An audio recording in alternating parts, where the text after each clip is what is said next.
Baik, Assalamualaikum warahmatullahi wabarakatuh dan selamat pagi.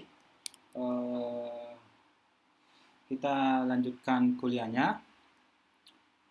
Hari ini pada pertemuan keempat, fisika modern, di mana pada pertemuan yang lalu kita sudah membahas tentang eksperimen Michelson-Morley, kemudian kegagalan eksperimen tersebut dalam membuktikan ether. Jadi kita berangkatnya kemarin dari situ. Kemudian kita bahas tentang postulat Einstein. Oke, postulat Einstein ini dengan ini bisa menjelaskan kegagalan eksperimen Michelson-Morley. Kemudian ada beberapa konsekuensi dari postulat Einstein. Kita sudah bahas ada dilatasi waktu dan ada dilatasi panjang. Oke. Jadi kemarin kita lihat bahwa waktu itu di dalam fisik relativitas Einstein itu adalah sebuah besaran yang relatif. Oke. Di mana pada fisika Newtonian atau fisika klasik ini waktu ini adalah besaran yang bersifat deterministik atau bersifat mutlak. Jadi antara satu pengamat dengan pengamat yang lain di dalam fisika dalam fisika klasik waktu itu adalah besaran yang mutlak atau sama. Tapi di dalam relativitas Einstein waktu itu merupakan besaran yang relatif. Oke, hari ini kita lanjutkan konsekuensi yang lain dari apa namanya teori relativitas Einstein.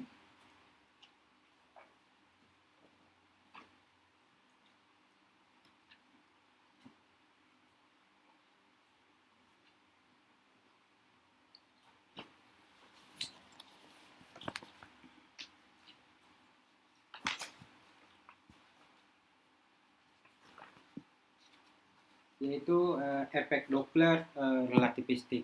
Oke. Jadi apa namanya? Mungkin di dalam fisika mata kuliah fisika dasar Anda sudah mendengar yang namanya efek Doppler. Oke. Sorry.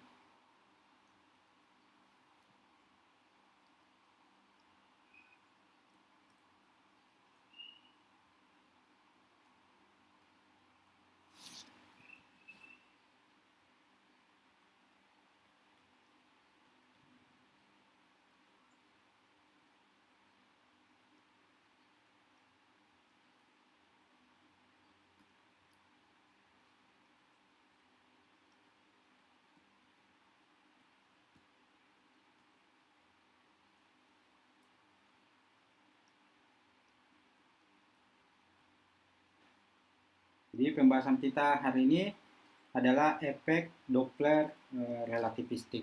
Oke. Apa itu efek Doppler?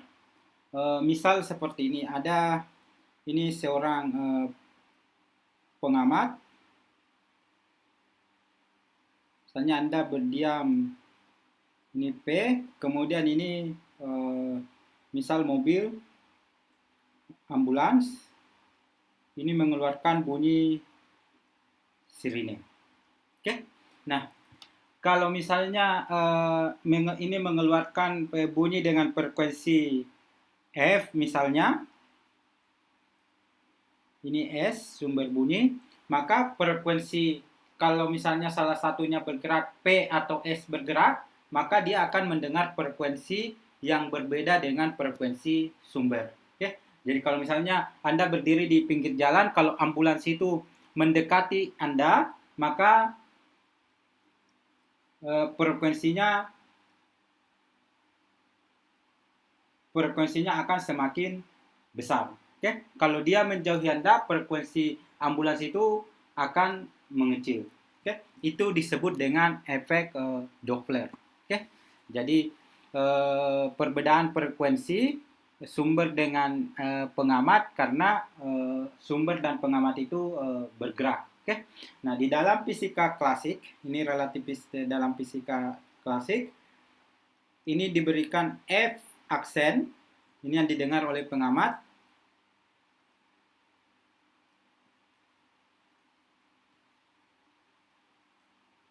F aksen ini sama dengan P di plus minus P pengamat, P plus minus PS dikali dengan F. Oke.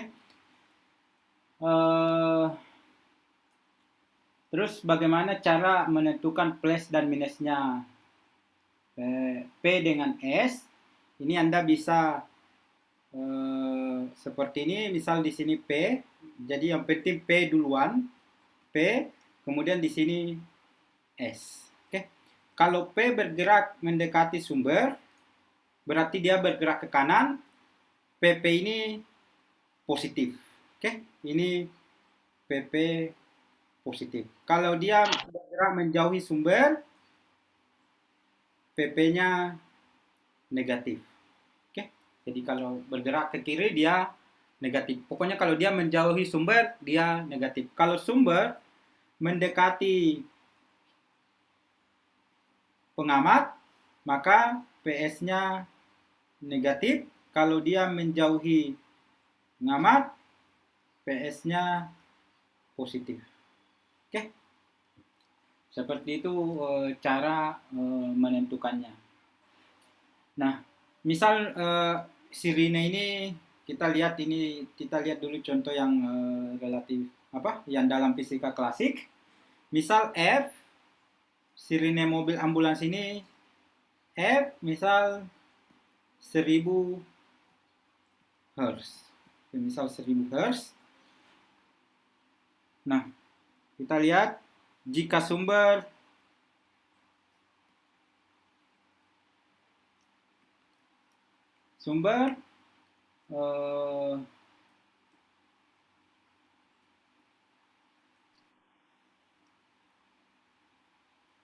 bergerak mendekati pengamat,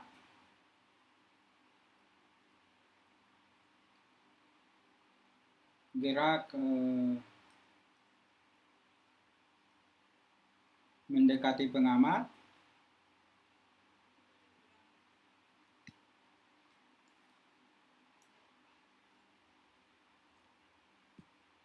pengamat 30 dengan kecepatan P sumber PS 30 meter per sekon relatif terhadap medium.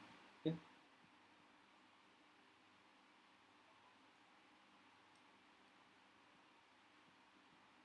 Jadi kalau bunyi di dalam efek Doppler ini P dengan S itu titik acuannya adalah medium. Jadi kalau misalnya dalam hal ini di kehidupan kita sehari-hari berarti titik acuannya terhadap udara. Nah, P aksen sehingga didapatkan F aksen sama dengan kecepatan bunyi P 340 meter per sekon,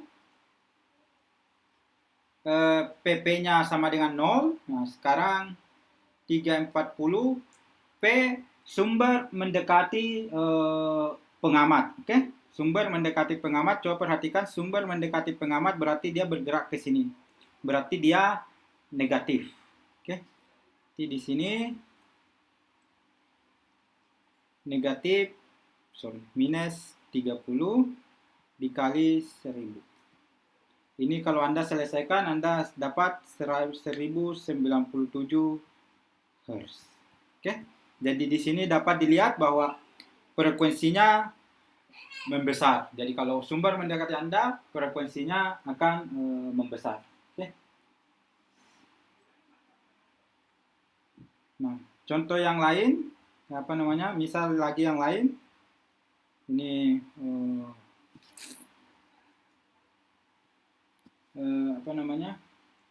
pengamat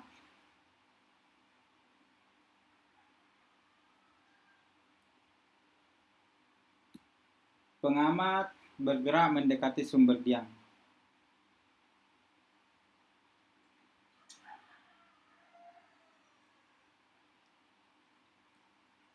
Mendekati sumber diam.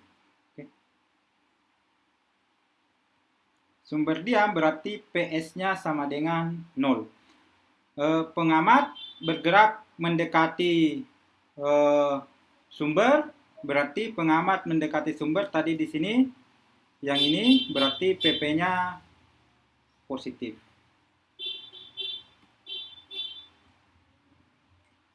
Kita masukkan nilai-nilainya. F aksen sama dengan 340 ditambah 30 dibagi 340 kali 1000, ini hasilnya 1088 Hz. Oke. Nah, yang lain lagi misalnya P ini bergerak ke sana, kemudian S bergerak ke sini. Ini saling mendekati. Oke. Tapi ini kecepatan relatifnya satu sama lain itu adalah tetap 30 meter per sekon. Jadi misalnya ini 15 meter per sekon, ini 15 meter per sekon. Jadi kecepatan totalnya relatif satu sama lain itu adalah 30 meter per sekon. Kalau seperti ini, F aksennya sama dengan 340 ditambah 15, 340 kurang 15 dikali dengan 1000. Oke. Sama dengan berapa? Sama dengan 1092 Hz. Oke. Nah, yang ingin saya perlihatkan di sini bahwa ini memberikan 3 hasil yang berbeda. Oke. Jadi itu 3 hasil yang berbeda. Jadi satu sama lain, walaupun ini sebenarnya kalau kecepatannya kita relatif satu sama lain, kalau titik acuannya misalnya pengamat, maka kecepatannya semuanya 30 meter per sekon. Oke. Kalau titik acuannya pengamat, tetapi ini adalah titik acuannya medium, maka memberikan hasil yang berbeda. Oke, ini efek Doppler relativistik. Bukan efek Doppler di dalam fisika klasik.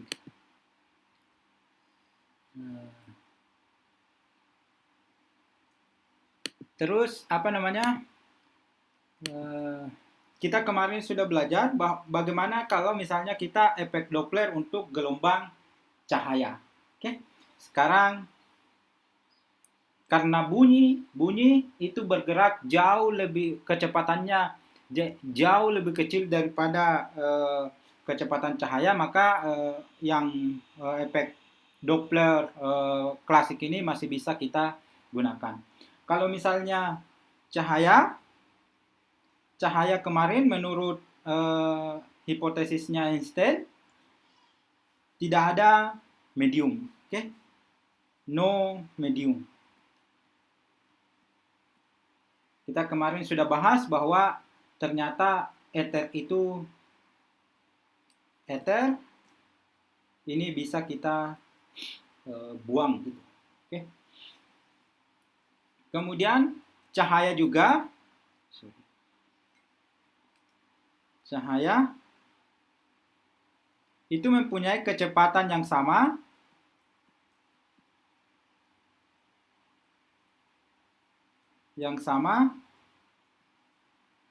untuk semua kerangka acuan. Oke.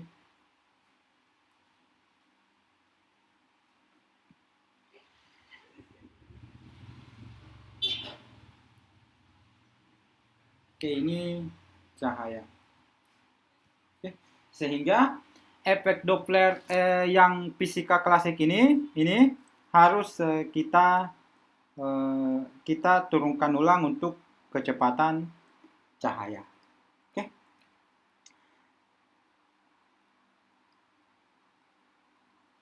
Nah, untuk untuk mendapatkan efek tadi. Jadi slide yang ini adalah efek Doppler dalam fisika klasik, di mana efek Doppler ini tidak berlaku untuk cahaya karena cahaya itu ternyata tidak memerlukan medium untuk merambat. Oke, cahaya eksperimen Michelson-Morley itu membuktikan bahwa cahaya ether itu ternyata, hipotesis ether itu ternyata salah. Nah, misal kita punya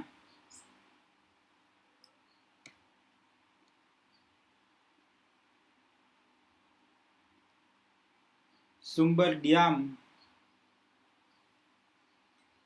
misal ini kita punya misalnya sumber diam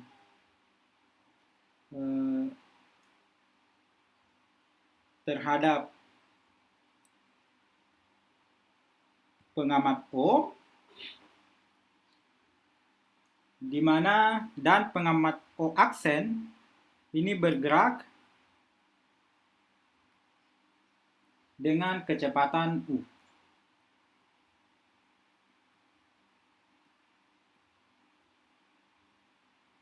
Oke. Nah, sekarang kita lihat bagaimana diagramnya. Ini sumbernya.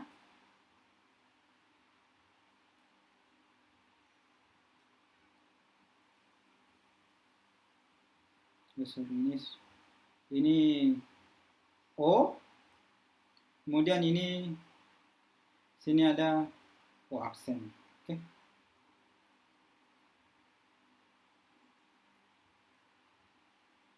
Jadi O aksen ini bergerak ke kanan, tetapi yang ini mengeluarkan gelombang cahaya, gelombang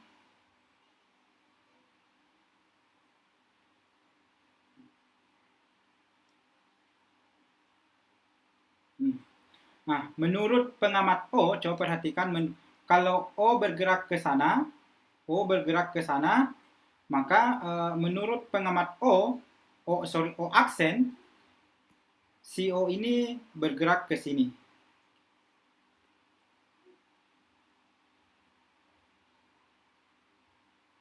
Ini bergerak ke sana dengan kecepatan minus U.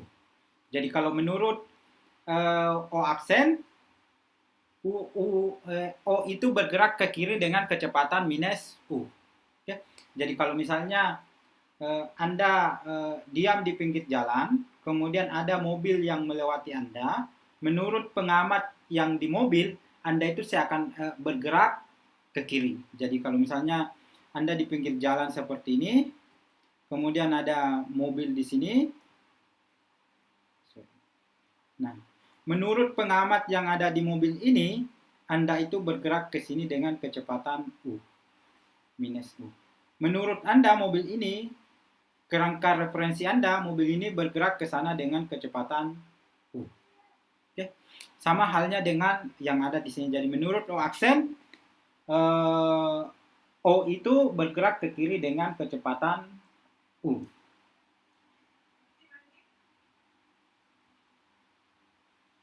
Kalau ada yang ingin ditanyakan, bisa langsung dipotong, tidak perlu menunggu sampai kuliah selesai. Oke. Misal,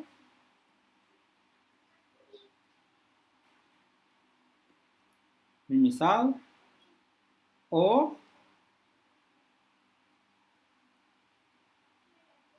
mengamati sumber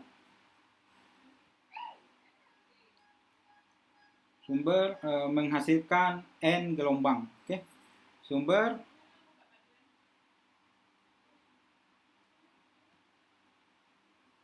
N gelombang. Oke.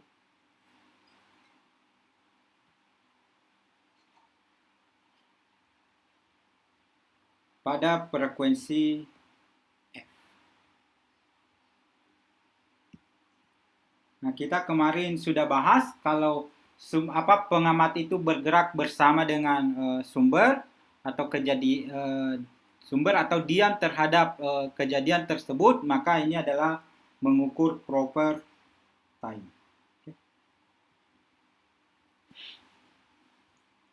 Atau biasa kita sebut ini saja delta T. Delta T0. Kemudian yang kedua, O aksen mengukur delta T aksen. Oke. Nah, delta T aksen. Nah, selama dalam waktu delta T aksen ini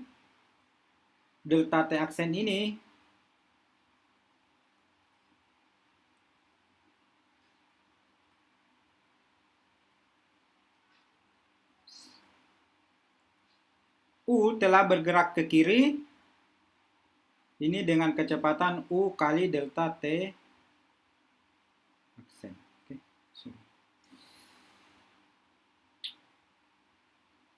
Jadi U telah ini yang pengamat ini telah bergerak ke sana dengan jarak yang ditempuh U kali delta T aksen. Kemudian yang di sini gelombangnya jaraknya ke sini ini adalah C dikali delta T aksen. Oke. Kalau kita gelombang cahaya. Jadi O-nya ini telah bergerak ke sana dalam waktu delta T aksen dengan jarak yang ditempuh adalah U kali delta T aksen. Kemudian ini jarak yang ditempuh oleh gelombang cahaya untuk mencapai O aksen itu adalah C kali delta T aksen. Oke. Dan di sini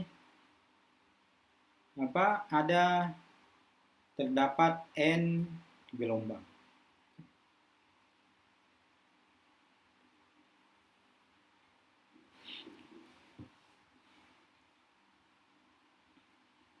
Sehingga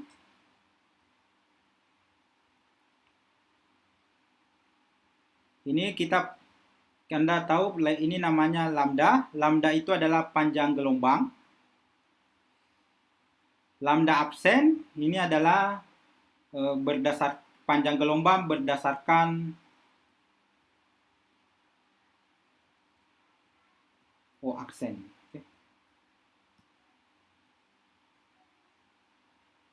Ini adalah diberikan panjang gelombang lambda aksen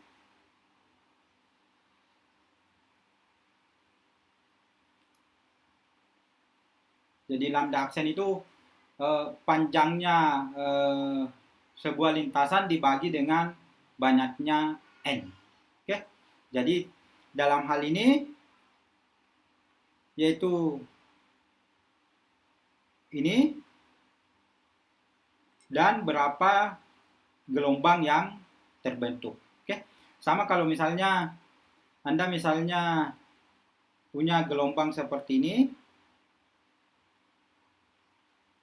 Misal ini panjangnya 4 meter. Nah, ada berapa gelombang? 1, 2, 2,5 saja sampai di sini 2,5 gelombang. Berarti ini adalah 4 meter dibagi dengan 2,5 meter. Oke, ini adalah panjang gelombangnya. Sama dengan yang di sini lambda aksen, berarti panjang totalnya itu adalah C dikali delta T aksen ditambah U kali delta T aksen dibagi dengan N. Oke.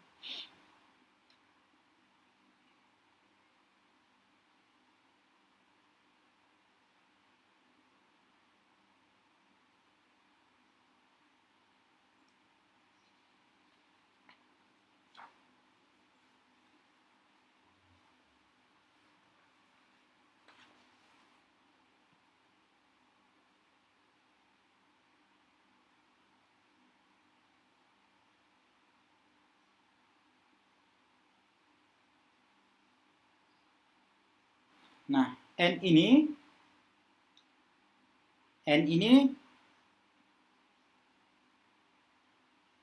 Nah, frekuensi F ini menurut pengamat O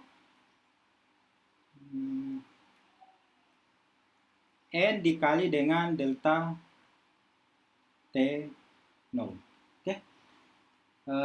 Frekuensi itu banyaknya gelombang di dalam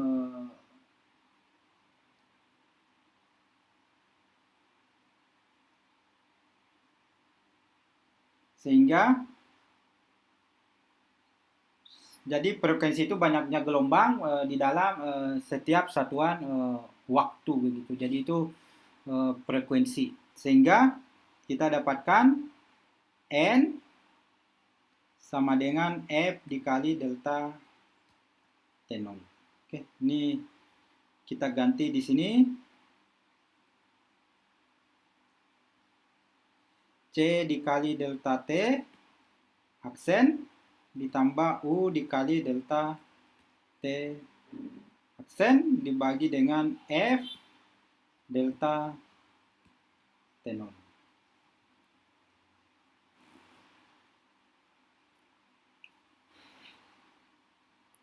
Oke, sampai di sini ada yang ingin ditanyakan?